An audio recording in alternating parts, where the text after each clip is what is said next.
تفسیر صافی، تالیف مفسر محمد بن مرتضی المعروف ملا فیض کاشانی، ترجمہ و تلخیص مولانا سید تلمیذ حسنین رضوی، شائع کردہ ادارہ نشر دانش نیو جرسی امریکہ۔ سورہ جن مکہ مکرمہ میں نازل ہوا اور اس میں 28 آیتیں ہیں۔ بسم اللہ الرحمن الرحیم، اللہ کے نام سے جو بڑا مہربان نہایت مشفق ہے۔ ترجمہ: فرما دیجئے مجھ پر وحی کی گئی ہے کہ جنات کی ایک جماعت نے قرآن کو غور سے سنا تو کہا کہ ہم نے تو عجیب طرح کا کلام سنا ہے۔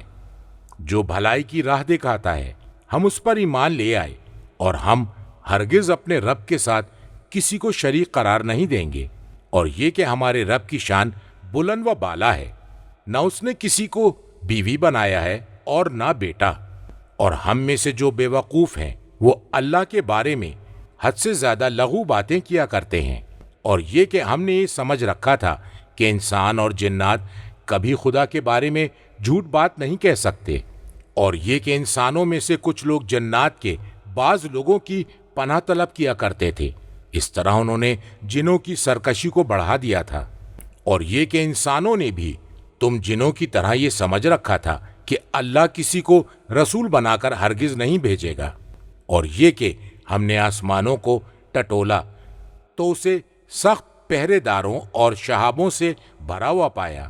ہم پہلے بعض مقامات پر بیٹھ کر آسمانوں کی سنگن لیا کرتے تھے، مگر اب اگر کوئی سننا چاہتا ہے تو وہ شہاب ثاقب کو گھات میں پاتا ہے۔ مذکور آیت کا ترجمہ ہے: فرما دیجئے مجھ پر وحی کی گئی ہے کہ جنات کی ایک جماعت نے قرآن کو غور سے سنا۔ مذکور آیت کا ترجمہ ہے تو کہا ہم نے عجیب طرح کا کلام سنا ہے۔ مذکور آیت کے الفاظ کے معنی ہیں: ایسی عمدہ کتاب جو اپنے بہترین نظم اور مفہوم کی باریک بینی کے اعتبار سے انسانوں کے کلام سے جداگانہ حیثیت رکھتی ہے۔ مذکور آیت کا ترجمہ ہے جو بھلائی کی راہ دکھاتا ہے، یعنی حق اور درست راستے کی طرف رہنمائی کرتا ہے۔ مذکور آیت کا ترجمہ ہے ہم اس پر ایمان لے آئے، اور ہم ہرگز اپنے رب کے ساتھ کسی کو شریک قرار نہیں دیں گے۔ جنوں کا واقعہ اس سے پہلے سورہ احقاف کی آیت 29 سے 32 تک کے ذیل میں بیان کیا گیا ہے۔ مذکور آیت کا ترجمہ ہے اور یہ کہ ہمارے رب کی شان بلند و بالا ہے۔ مذکور آیت کے لفظ سے مراد عظمت ہے۔ یہ لفظ مستعار ہے جد سے، جس کا مفہوم نصیب ہے۔ تفسیر قمی میں ہے فرمایا کہ یہ وہ جملہ ہے جسے جنات نے جہالت میں کہا تھا اور اللہ ان سے راضی نہ تھا، اور جد ربنا کا مفہوم ہے بخت ربنا، ہمارے رب کا بخت، نصیب۔ کتاب تہذیب، خصال اور مجموع البیان میں امام باقر علیہ السلام سے مروی ہے، یہ وہ چیز ہے جسے جنات بطور جہالت کہہ رہے تھے، اللہ نے ان کا قول نقل کیا ہے۔ مذکور آیت کا ترجمہ ہے نہ اس نے کسی کو بیوی بنایا ہے اور نہ بیٹا۔ مذکور آیت کا ترجمہ ہے اور ہم میں سے جو بے وقوف ہیں وہ اللہ کے بارے میں حد سے زیادہ لغو باتیں کیا کرتے ہیں، ایسی بات جو حق سے بعید ہوتی ہے اور حد سے تجاوز کرتی ہے۔ تفسیر قمی میں ہے کہ شتتن کا مفہوم ہے ظلمن، یعنی بطور ظلم یہ کہتے ہیں۔ مذکور آیت کا ترجمہ ہے اور یہ کہ ہم نے یہ سمجھ رکھا تھا کہ انسان اور جنات کبھی خدا کے بارے میں جھوٹ بات نہیں کہہ سکتے۔ یہ ان کے بے وقوف اور صفیہ پیروکاروں کی جانب سے معذرت ہے۔ مذکور آیت کا ترجمہ ہے اور یہ کہ انسانوں میں سے کچھ لوگ جنات کے بعض لوگوں کی پناہ طلب کیا کرتے تھے۔ تفسیر قمی میں امام باقر علیہ السلام سے اس آیت کے ذیل میں مروی ہے، آپ نے فرمایا کہ ایک شخص اس کاہن کی طرف جاتا تھا، شیطان جس کے دل میں چپکے سے کوئی بات ڈال دیتا تھا تو وہ یہ کہتا تھا کہ تم اپنے شیطان سے یہ کہہ دو کہ فلاں شخص نے تمہاری پناہ لے رکھی ہے۔ مذکور آیت کا ترجمہ ہے اس طرح انہوں نے جنوں کی سرکشی کو بڑھا دیا تھا۔ ان کے پناہ طلب کرنے کی وجہ سے جنوں کے تکبر و غرور اور سرکشی میں اضافہ ہو گیا تھا۔ تفسیر قمی میں ہے رہقن کا مفہوم ہے خسرانن، ان کے نقصان میں اضافہ ہوا تھا۔ فرمایا کہ جنات انسانوں کی قوم پر نازل ہوتے اور انہیں وہ باتیں بتاتے جو انہوں نے رسول اللہ صلی اللہ علیہ وآلہ وسلم کی ولادت باسعادت سے پہلے آسمان سے سن رکھی تھیں، اور جنات انہیں جو کچھ بتاتے تھے انسان انہیں سن کر کہانت، غیب دانی کا دعویٰ کیا کرتے تھے۔ مذکور آیت کا ترجمہ ہے، اور یہ کہ ان انسانوں نے بھی تم جنوں کی طرح ہی سمجھ رکھا تھا کہ اللہ کسی کو رسول بنا کر ہرگز نہیں بھیجے گا۔ انہم یعنی انسانوں نے، کما ظنتم اے جنوں جیسا تم نے سمجھ رکھا ہے۔ یہ دونوں آیتیں یا تو جنات کی گفتگو ہے جو وہ آپس میں کر رہے تھے، یا نیا جملہ ہے اور اللہ کا کلام ہے۔ مذکور آیت کا ترجمہ ہے، اور یہ کہ ہم نے آسمان کو ٹٹولا تو اسے سخت پہرے داروں اور شہابوں سے بھرا ہوا پایا۔ لمسنا کا مفہوم ہے التمسناہا، ہم نے اسے ٹٹولا یعنی ہم نے وہاں پہنچنا چاہا، وہاں کی خبریں معلوم کرنی چاہیں، تو ہم نے دیکھا کہ وہاں سخت پہرا لگا ہوا ہے۔ اس سے مراد وہ طاقتور فرشتے ہیں جو وہاں تک پہنچنے سے روک دیتے ہیں۔ اور شہاب کی جمع ہے، یعنی شہاب ثاقب جو روشن ہوتے ہیں اور آگ سے جنم لیتے ہیں۔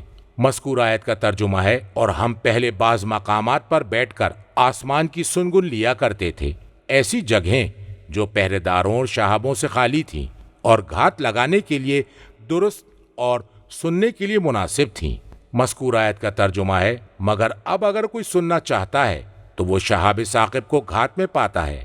مذکور آیت کے لفظ کے معنی یعنی شہبارہ صدن، ایسا شہاب جو گھات میں ہے، اور اسی وجہ سے اسے استماع سننے سے شہاب ثاقب سے مار کر روک دیا جاتا ہے، اور اس کا بیان سورہ حجر کی آیت 18 اور سورہ صافات آیت 10 کے ذیل میں گزر چکا ہے۔ کتاب احتجاج میں امام صادق علیہ السلام سے مروی ہے ایک حدیث کے ذیل میں، جس میں آپ نے کاہن کی خبروں کا سبب بیان کیا اور فرمایا، جہاں تک آسمانی خبروں کا تعلق ہے تو یہ شیاطین جنات اس وقت سنگن لینے کے لیے ایسی جگہ بیٹھا کرتے تھے جہاں سے کچھ سن سکیں۔ اس وقت ان سے ان مقامات کو پوشیدہ نہیں رکھا گیا تھا، اور انہیں ستاروں کے ذریعے رجم شہاب پھینک کر مارنا نہیں کیا جاتا تھا، اور انہیں سنگن لینے سے اس لیے روکا گیا تاکہ وہ زمین میں وحی کی مشکلات پیدا نہ ہوں۔ آسمان کی خبروں کے بارے میں اور زمین والوں پر اثبات حجت اور شبہ کو دور کرنے کے لیے اللہ کی جانب سے جو باتیں ان تک پہنچیں، ان میں التباس، معاملے کا مشتبہ ہونا نہ ہونے پائے، اور شیطان جن اچک لیتے۔ ایک کلمہ آسمان کی خبروں کا جو اللہ کی جانب سے مخلوق کو بتلایا جاتا تھا، پھر وہ اسے لے کر زمین پر آتے تھے اور اسے کاہن کے سپرد کر دیتے تھے، اور جب کاہن اس میں اپنی باتوں کا اضافہ کرتا تھا تو اس طرح حق باطل سے مختلط ہو جاتا تھا۔ لہٰذا کاہن اگر کوئی صحیح بات بتلاتا ہے تو وہی ہے جسے شیطان جن نے سن کر اسے بتایا تھا، اور جب وہ غلطی کرتا ہے تو وہ باطل ہے جسے اس نے خود بڑھا دیا ہے۔ تو جب سے شیاطین جنات کو سنگن لینے سے روک دیا گیا ہے تو کہانت، غیب کی باتیں بتلانا منقطع ہو گئی ہے۔ ترجمہ: اور ہماری سمجھ میں بات نہیں آتی تھی کہ اس سے زمین والوں کی برائی مقصود ہے یا ان کا رب انہیں راہ راست دکھانا چاہتا ہے، اور یہ کہ ہم میں سے کچھ لوگ صالح ہیں اور کچھ اس سے فروتر ہیں، اور ہم مختلف گروہوں میں بٹے ہوئے ہیں، اور یہ کہ ہم سمجھتے تھے کہ ہم نہ تو زمین میں اللہ کو عاجز کر سکتے ہیں اور نہ ہی بھاگ کر اسے ہرا سکتے ہیں، اور ہم نے جب ہدایت کی بات سنی تو ہم اس پر ایمان لے آئے۔ لہٰذا جو اپنے رب پر ایمان لائے گا تو اسے نہ نقصان کا خوف ہوگا اور نہ ہی ظلم کا۔ اور یہ کہ ہم میں سے کچھ اطاعت گزار ہیں اور کچھ حق سے برگشتہ، پس جنہوں نے اسلام کا راستہ اختیار کیا تو انہوں نے نجات کی راہ پالی، اور جو حق سے منحرف ہیں وہ جہنم کا ایندھن بننے والے ہیں۔ اور اگر یہ لوگ راہ راست پر برقرار رہتے تو ہم انہیں وافر پانی سے سیراب کرتے تاکہ اس نعمت سے ان کا امتحان لیں۔ جو بھی اپنے رب کے ذکر سے منہ موڑے گا تو وہ اسے سخت عذاب میں مبتلا کر دے گا، اور یہ کہ جائے سجدہ اللہ کے لیے مخصوص ہے، لہٰذا تم اللہ کے ساتھ کسی اور کو نہ پکارو۔ اور یہ کہ اللہ کا بندہ جب اسے پکارنے کے لیے کھڑا ہوا تو قریب تھا کہ ہجوم اس پر ٹوٹ پڑے۔ اے نبی، آپ فرما دیجئے، بس میں تو صرف اپنے رب کو پکار رہا ہوں اور اس کے ساتھ کسی کو شریک نہیں بناتا۔ مذکور آیت کا ترجمہ ہے، اور ہماری سمجھ میں یہ بات نہیں آتی تھی کہ اس سے زمین والوں کی برائی مقصود ہے یا ان کا رب انہیں راہ راست دکھانا چاہ رہا ہے۔ رشدن کے معنی ہے خیرن، بھلائی، درستی، بہتری۔ مذکور آیت کا ترجمہ ہے اور یہ کہ ہم میں سے کچھ لوگ صالح ہیں اور کچھ اس سے فروتر ہیں، یعنی ایسی قوم جو ان سے پست ہے۔ مذکور آیت کا ترجمہ ہے اور ہم مختلف گروہوں میں بٹے ہوئے ہیں۔ قددن کے معنی ہے متفرق ہے۔ یہ لفظ قدہ سے مشتق ہے، جب قطع کیا جائے، کاٹا جائے۔ تفسیر قمی میں ہے یعنی مختلف مذاہب پر تھے۔ مذکور آیت کا ترجمہ ہے اور یہ کہ ہم سمجھتے تھے کہ ہم زمین میں ہرگز اللہ کو عاجز نہ کر سکیں گے، ہم چاہے جہاں جا کر رہیں اور ہم زمین میں جہاں پر بھی ہوں۔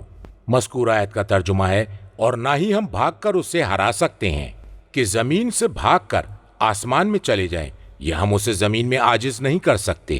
اگر وہ ہمارے ساتھ کسی امر کا ارادہ کرے اور ہم بھاگ کر بھی اسے عاجز نہ کر سکیں گے اگر وہ ہمیں طلب کرنا چاہے۔ مذکور آیت کا ترجمہ ہے اور ہم نے جب ہدایت کی بات سنی تو ہم اس پر ایمان لے آئے۔ مذکور آیت کا ترجمہ ہے لہٰذا جو اپنے رب پر ایمان لائے گا تو اسے نہ نقصان کا خوف ہوگا اور نہ ہی ظلم کا۔ مذکور آیت کے لفظ کے معنی ہے جزا، بدلے میں کمی، اور نہ یہ کہ اسے ذلت سے دوچار ہونا پڑے۔ تفسیر قمی میں ہے فرمایا کہ بخس کے معنی ہے گھاٹا اور رحق سے مراد ہے عذاب۔ کتاب کافی میں امام کاظم علیہ السلام سے مروی ہے فرمایا ہدایت سے مراد ولایت ہے۔ ہم اپنے مولا پر ایمان لائے ہیں، لہٰذا جو بھی اپنے مولا کی ولایت پر ایمان لاتا ہے اسے کسی گھاٹے اور عذاب کا خوف نہیں ہوتا۔ آپ سے دریافت کیا گیا کہ کیا یہ تنزیل ہے تو امام علیہ السلام نے فرمایا نہیں، تاویل ہے۔ مذکور آیت کا ترجمہ ہے اور یہ کہ ہم میں سے کچھ اطاعت گزار ہیں اور کچھ حق سے برگشتہ۔ قاستون کا مفہوم ہے الجائرون۔ مذکور آیت کا ترجمہ ہے جادۂ حق سے منحرف۔ مذکور آیت کا ترجمہ ہے پس جنہوں نے اسلام کا راستہ اختیار کیا تو انہوں نے نجات پا لی۔ مذکور آیت کے الفاظ کے معنی ہیں انہوں نے ارادہ کیا ہے ایسی راہ نجات کا جو انہیں ثواب کے گھر تک پہنچا دے۔ تفسیر قمی میں امام باقر علیہ السلام سے مروی ہے یعنی وہ لوگ جنہوں نے ہماری ولایت کا اقرار کیا ہے۔ مذکور آیت کا ترجمہ ہے اور جو حق سے منحرف ہیں وہ جہنم کا ایندھن بننے والے ہیں۔ مذکور آیت کے لفظ کے معنی ہے ایندھن جو ان لوگوں کے لیے آگ کو بھڑکائے گی۔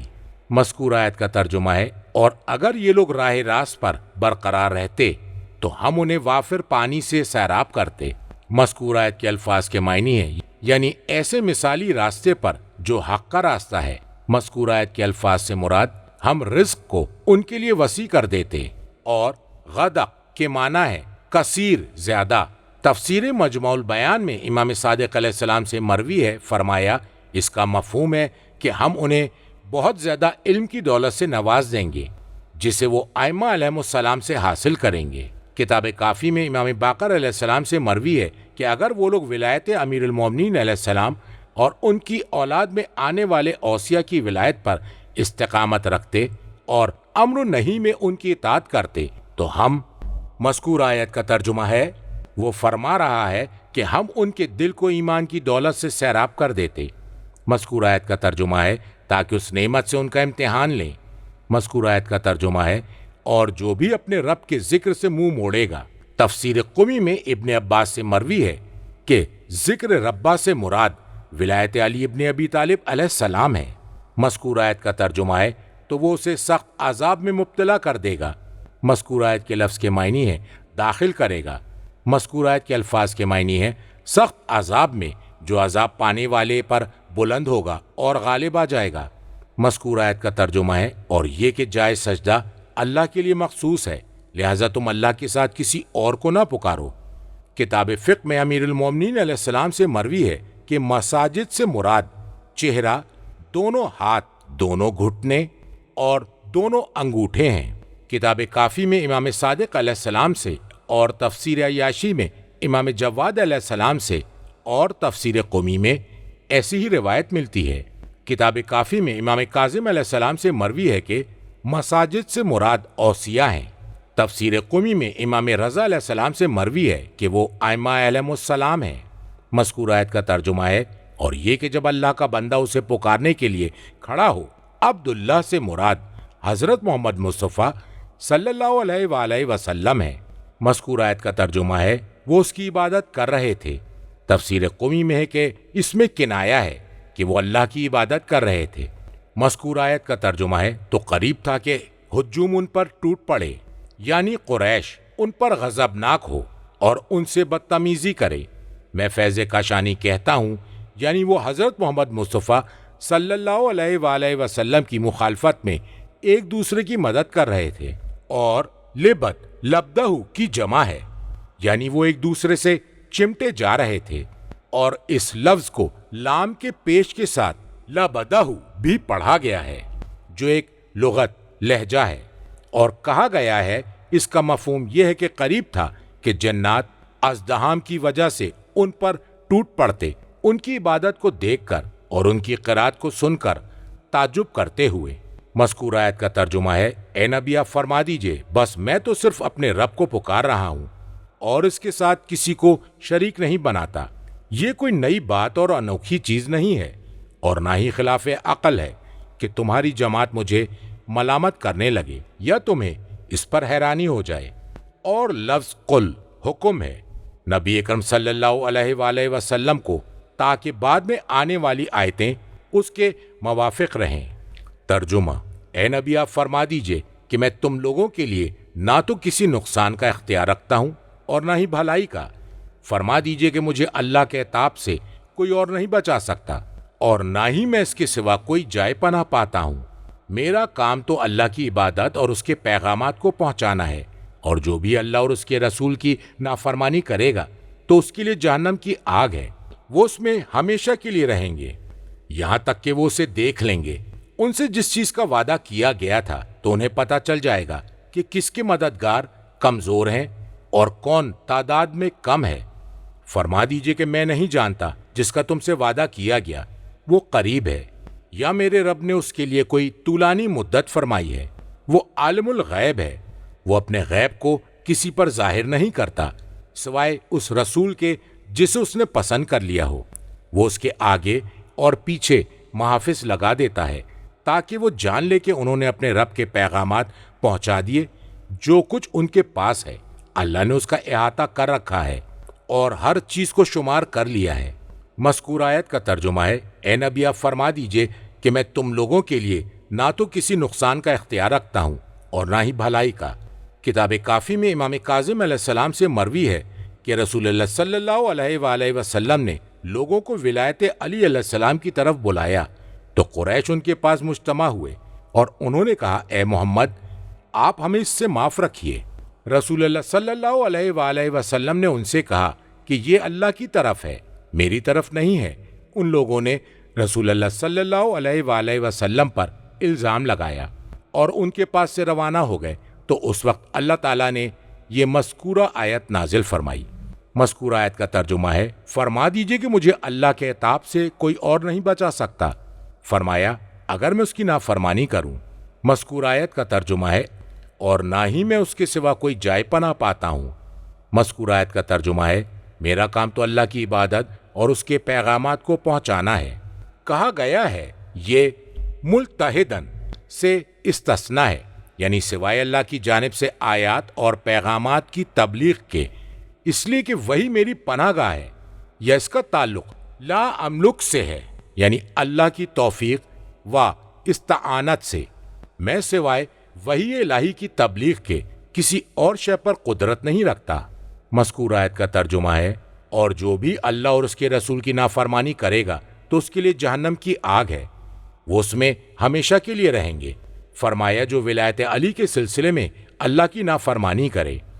مذکور آیت کا ترجمہ ہے، یہاں تک کہ وہ اسے دیکھ لیں گے، ان سے جس کا وعدہ کیا گیا تھا، تو انہیں پتہ چل جائے گا کہ کس کے مددگار کمزور ہیں اور کون تعداد میں کم ہے۔ وہ سب۔ فرمایا، اس سے مراد قائم علیہ السلام اور ان کے انصار ہیں۔ تفسیر قمی میں ہے، فرمایا قائم اور امیر المومنین علیہ السلام رجت میں، اور یہ بھی فرمایا اس سے مراد موت اور قیامت ہے۔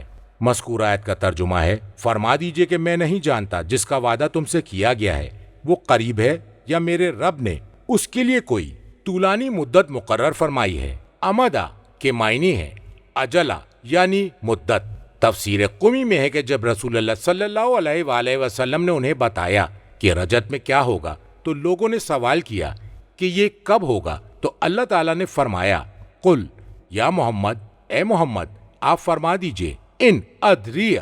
مذکور آیت کا ترجمہ ہے وہ عالم الغیب ہے، وہ اپنے غیب کو کسی پر ظاہر نہیں کرتا، یعنی وہ کسی کو بھی غیب سے مطلع نہیں کرتا۔ مذکور آیت کا ترجمہ ہے سوائے اس رسول کے جسے اس نے پسند کر لیا ہو۔